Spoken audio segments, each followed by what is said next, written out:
USA ਦੇ ਸਾਬਕਾ ਰਾਸ਼ਟਰਪਤੀ ਦੀ ਅੱਜ ਨਿਊਯਾਰਕ ਕੋਰਟ ਦੇ ਵਿੱਚ ਪੇਸ਼ੀ ਹੈ। ਨਿਊਯਾਰਕ ਕੋਰਟ ਦੇ ਵਿੱਚ ਦੱਸਦੀ ਕਿ ਸਰੈਂਡਰ ਕਰਨਗੇ ਡੋਨਲਡ ਟਰੰਪ। ਤਾਂ ਸੈਕਸ ਸਕੈਂਡਲ ਦੇ ਵਿੱਚ ਉਸ ਮਾਮਲੇ ਦੇ ਵਿੱਚ ਟਰੰਪ ਦਾ ਨਾਮ ਸਾਹਮਣੇ ਆਇਆ ਸੀ। ਨਿਊਯਾਰਕ ਕੋਰਟ ਦੇ ਬਾਹਰ ਸੁਰੱਖਿਆ ਦੇ ਪੂਰੇ ਕੜੇ ਇੰਤਜ਼ਾਮ ਨੇ। ਨਿਊਯਾਰਕ ਦੇ ਵਿੱਚ ਭਾਰੀ ਪੁਲਿਸ ਬਲ ਦੀ ਤੈਨਾਤੀ ਕੀਤੀ ਗਈ ਹੈ। ਅੱਜ ਹੋ ਸਕਦੀ ਹੈ ਦੱਸਦੀ ਕਿ ਡੋਨਲਡ ਟਰੰਪ ਦੀ ਗ੍ਰਿਫਤਾਰੀ। ਹੁਣ ਤੁਹਾਨੂੰ ਪੂਰਾ ਮਾਮਲਾ ਦੱਸਦੇ ਹਾਂ ਕਿ ਆਖਰਕਾਰ ਦੁਨੀਆ ਦੇ ਸਭ ਤੋਂ ਤਾਕਤਵਰ ਦੇਸ਼ ਦੇ ਸਾਬਕਾ ਰਾਸ਼ਟਰਪਤੀ ਨੂੰ ਕਿਉਂ ਕੋਰਟ ਦੇ ਵਿੱਚ ਪੇਸ਼ ਹੋਣਾ ਪੈ ਰਿਹਾ ਹੈ। ਡੋਨਲਡ ਟਰੰਪ ਤੇ ਐਡਲਟ ਸਟਾਰ ਸਟੋਰਮੀ ਡੈਨੀਅਲ ਨੂੰ ਪੁਰਾਣੇ ਮਾਮਲੇ ਦੇ ਵਿੱਚ ਚੁੱਪ ਰਹਿਣ ਦੇ ਲਈ ਚੋਰੀ ਛਿਪੇ ਪੈਸੇ ਦੇਣ ਦੇ ਇਲਜ਼ਾਮ ਨੇ। ਐਡਲਟ ਸਟਾਰ ਸਟੋਰਮੀ ਡੈਨੀਅਲ ਦਾ ਦਾਅਵਾ ਹੈ ਕਿ ਡੋਨਲਡ ਟਰੰਪ ਨੇ 2006 ਦੇ ਵਿੱਚ ਉਸ ਦੇ ਨਾਲ ਨਾਜਾਇਜ਼ ਸੰਬੰਧ ਬਣਾਏ, ਜਿਸ ਤੇ ਚੁੱਪ ਰਹਿਣ ਦੇ ਲਈ ਉਸ ਨੂੰ 2016 ਦੇ ਵਿੱਚ ਟਰੰਪ ਦੇ ਵੱਲੋਂ $1,30,000 ਦਿੱਤੇ ਗਏ ਸਨ। ਜ਼ਿਕਰਯੋਗ ਹੈ ਕਿ 2016 ਦੇ ਵਿੱਚ ਟਰੰਪ ਅਮਰੀਕਾ ਦੀਆਂ ਰਾਸ਼ਟਰਪਤੀ ਚੋਣਾਂ ਦੀ ਤਿਆਰੀ ਕਰ ਰਹੇ ਸਨ। ਇਸ ਦੌਰਾਨ ਉਹਨਾਂ ਆਪਣੇ ਤੇ ਕਿਸੇ ਤਰ੍ਹਾਂ ਦੇ ਦਾਗ ਤੋਂ ਬਚਣ ਦੇ ਲਈ ਉਹਨਾਂ ਨੇ ਸਟੋਰਮੀ ਡੈਨੀਅਲ ਦੇ ਨਾਲ ਇਹ ਸੌਦਾ ਕੀਤਾ ਸੀ। ਸੋ ਜਿਸ ਤੋਂ ਬਾਅਦ ਹੁਣ ਕੋਰਟ ਦੇ ਵਿੱਚ ਉਹਨਾਂ ਨੇ ਪੇਸ਼ ਹੋਣਾ ਹੈ। ਔਰ ਪਹਿਲੀ ਤਸਵੀਰ ਦਿਖਾ ਰਹੇ ਹਾਂ ਡੋਨਲਡ ਟਰੰਪ ਦੀਆਂ ਇਹ ਪੁਰਾਣੀਆਂ ਤਸਵੀਰਾਂ ਨੇ, ਬੁਰੇ ਫਸੇ ਨੇ ਡੋਨਲਡ ਟਰੰਪ। और दूसरी तस्वीर सैक्स स्कैंडल ਦੇ ਵਿੱਚ ਟਰੰਪ ਦਾ ਨਾਂ ਆਇਆ ਹੈ। ਤਾਂ ਉਹਨਾਂ ਨੇ ਪੈਸੇ ਦਿੱਤੇ ਸਨ 2016 ਦੇ ਵਿੱਚ ਉਹਨਾਂ ਨੇ ਪੈਸੇ ਦਿੱਤੇ ਸਨ ਅਡਲਟ ਸਟਾਰ ਨੂੰ। ਸੋ ਜਿਸ ਤੋਂ ਬਾਅਦ ਚੁੱਪ ਹੋਣ ਦੇ ਲਈ ਕਿਹਾ ਸੀ ਔਰ ਜਿਸ ਤੋਂ ਬਾਅਦ ਹੁਣ ਉਹਨਾਂ ਦਾ ਨਾਮ ਸਾਹਮਣੇ ਆਇਆ ਹੈ ਔਰ ਕੋਰਟ ਦੇ ਵਿੱਚ ਉਹਨਾਂ ਨੇ ਪੇਸ਼ ਹੋਣਾ ਹੈ ਔਰ ਸੌਦਾ ਉਹਨਾਂ ਦੇ ਵੱਲੋਂ ਕੀਤਾ ਗਿਆ ਸੀ ਪੈਸੇ ਦੇ ਕੇ। ਸੋ ਪੂਰਾ ਮਾਮਲਾ ਕੀ ਹੈ ਇੱਕ ਵਾਰ ਗ੍ਰਾਫਿਕ ਦੇ ਜ਼ਰੀਏ ਸਮਝਦੇ ਹਾਂ। ਦੱਸ ਦਈਏ ਕਿ ਟਰੰਪ ਤੇ ਅਡਲਟ ਸਟਾਰ ਨੂੰ ਚੋਰੀ ਪੈਸੇ ਦੇਣ ਦੇ ਇਲਜ਼ਾਮ ਨੇ।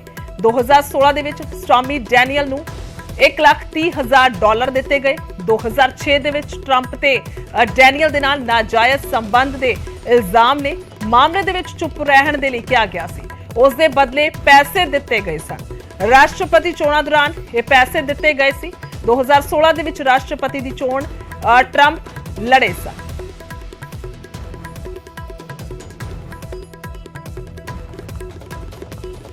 ਤਾਂ ਮੇਰੇ ਸਹਿਯੋਗੀ ਫੋਨ ਲਾਈਨ ਤੇ ਸੂਰਜ ਭਾਰਦਵਾਜ ਮੌਜੂਦ ਨੇ। ਜੀ ਸੂਰਜ, ਕੀ ਕੁਝ ਤੁਹਾਡੇ ਕੋਲ ਪੂਰੀ ਜਾਣਕਾਰੀ ਹੈ? ਤਾਂ ਇਸ ਵੇਲੇ ਮੁਸ਼ਕਿਲਾਂ ਦੇ ਵਿੱਚ ਬੇहद ਵਾਧਾ ਹੋਇਆ ट्रंप ਦੀਆਂ। बिल्कुल, देखिए ये अमेरिका के इतिहास में पहली बार हो रहा है कि एक क्रिमिनल केस को फेस कर रहे हैं वहाँ के पूर्व राष्ट्रपति। और अब से तकरीबन 1 घंटे के बाद ग्रैंड ज्यूरी जो वहाँ का न्यायिक सिस्टम है उसके सामने ये जो हैं डोनाल्ड ट्रंप पेश होंगे। और अब से थोड़े दिन पहले 18 मार्च को इन्होंने अपनी गिरफ्तारी की आशंका भी जताई थी डोनाल्ड ट्रंप ने, और उन्होंने कहा था कि वो गिरफ्तारी से बेहतर है कि वो सरेंडर करेंगे। अब सबसे बड़ी बात तो ये है कि इन पर आरोप क्या है। आरोप जैसा कि आपने भी बताया कि 2016 में राष्ट्रपति चुनाव से पहले ही $1,07,00,000 जो है इन्होंने दिए थे। 1,07,00,000 रुपए दिए थे, जो कहा जा रहा है कि सिर्फ इसलिए दिए थे कि जो इनका 2006 में अफेयर था एक अडल्ट फिल्म स्टार के साथ उसको छुपाने के लिए। और उस फिल्म स्टार ने आरोप लगाए थे कि अपने वकील के जरिए इन्होंने ये पैसे उनको भेजे थे। और इसी को लेकर के जो है इनके सामने जो ग्रैंड जूरी है केस चलाने की जो है मंजूरी दी गई थी। पहली बात तो ये कि ये पहले राष्ट्रपति हैं जिनके खिलाफ इस तरह का आपराधिक मुकदमा जो है वो चलाया जा रहा है। अब दूसरी बात ये है कि इसमें क्या होगा। सबसे बड़ी बात ये है कि इसकी जानकारी किस तरह के आरोप हैं, क्या सुनवाई हुई है, क्या होगा आगे। ये एक बंद कमरे में सुनवाई होगी और इसकी जानकारी नहीं है, ना ही मीडिया कवरेज की वहाँ पर इजाज़त किसी भी तरह की दी गई है। अब सवाल ये है कि सरेंडर करते हैं, पेश होते हैं जूरी के सामने, उसके बाद इनको बेल मिलेगी या जेल।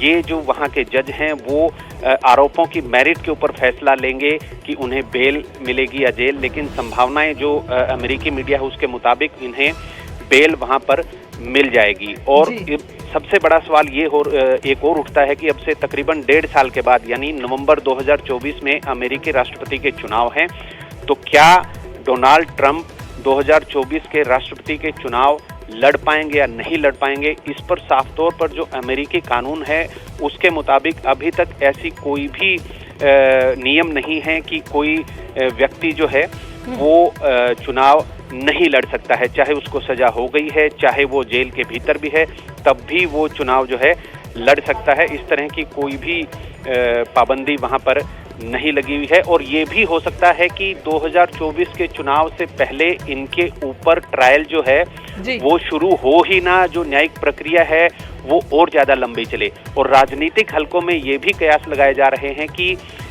डोनाल्ड ट्रंप जो है इस केस के जरिए एक सहानुभूति भी लेना चाहेंगे। जिस तरीके से वो बेबाकी से वो सामने आ रहे हैं, खुद आकर के पेश हो रहे हैं, तो ये भी हो सकता है। कुल मिलाकर के जो राष्ट्रपति के चुनाव है उसका इन जो ये केस है उसके ऊपर कोई भी फर्क जो है वो पड़ता दिखाई नहीं दे रहा है। तो ये तमाम चीजें हैं जिनके ऊपर आज पूरी दुनिया भर की जो है नजर रहेगी। राजनीतिक हलकों में भी इसको काफी दिलचस्पी इसमें दिखाई जा रही है। ये भी देखा जा रहा है कि क्या हथकड़ी उनको लगाई जाएगी। तो ऐसा कोई जरूरी नहीं है कि उनको हथकड़ी लगाई जाएगी, क्योंकि उनके खिलाफ ना तो वायलेंस का कोई केस है, ना ही देशद्रोह का ये मामला है, जिसको लेकर के खास तौर पर अमेरिकी कानून में साफ साफ लिखा हुआ है, साफ साफ बताया गया है कि इस तरह के आदमी के ऊपर ही हथकड़ी लगाना या उनके ऊपर सख्ती बरतना अगर वो देशद्रोह के मामले में है। तो ये महज एक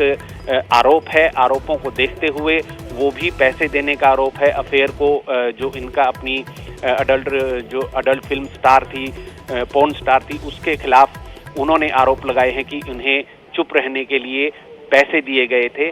तो इन सभी आरोपों के मद्देनजर कानूनी तौर पर ये बहुत बड़ी हम कह सकते हैं कि मुसीबत ट्रंप के लिए दिखाई फिलहाल नहीं दे रही है।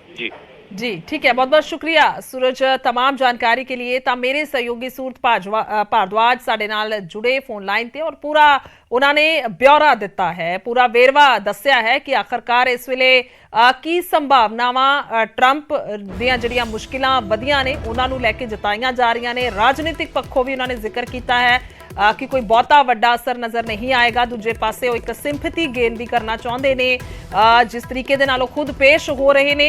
पर सारा मामला जो है वो पैसे देने नूं लैके जुड़िया होया है कि अपना ना खराब ना होए, इसनूं लैके उन्होंने एक वड्डी रकम जिहड़ी है उस स्टार नूं दित्ती, एडल्ट स्टार नूं दित्ती। सो जिस तो बाद ये इल्जाम ने कि उन्होंने पैसे दिते ने। सो जिस तो बाद हुण ये कोर्ट दे विच उन्होंने पेश होना है, न्यूयॉर्क कोर्ट दे विच उन्होंने जाना है और सारा कुछ थोड़ी देर बाद 1 घंटे के करीब दे विचकार वेखण नूं मिलेगा।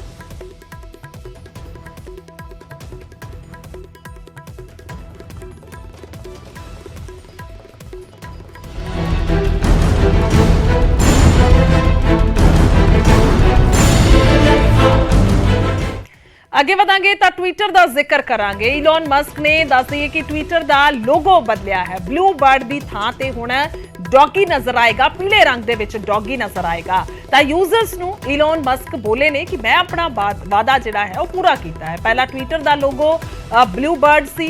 इलॉन मस्क ने एक ट्वीट भी साझा किया है, जिस दे विच एक ट्विटर यूजर ने इलॉन मस्क नूं ट्विटर का लोगो बदलण दे लई कहा सी, जिस तो बाद उन्हां उस ट्वीट नूं शेयर किया, अपना वादा पूरा करन दी गल कही है। तो ये तस्वीर दिखा रहे हैं, ये स्वीट डॉगी असी कह सकते हाँ, पीले रंग का ये डॉगी है। सिर्फ उसका चेहरा जिहड़ा है वही इस तस्वीर च नजर आएगा। हालांकि पहला ब्लू कलर की हल्के नीले रंग की एक चिड़ी नजर आती सी, एक बर्ड नजर आती सी, पर उसकी थां ते हुण ये डॉगी नजर आएगा पीले रंग का। और एक स्वीट डॉगी असी कह सकते हाँ, जिसकी तस्वीर हुण ब्लू बर्ड की थां ते नजर आएगी।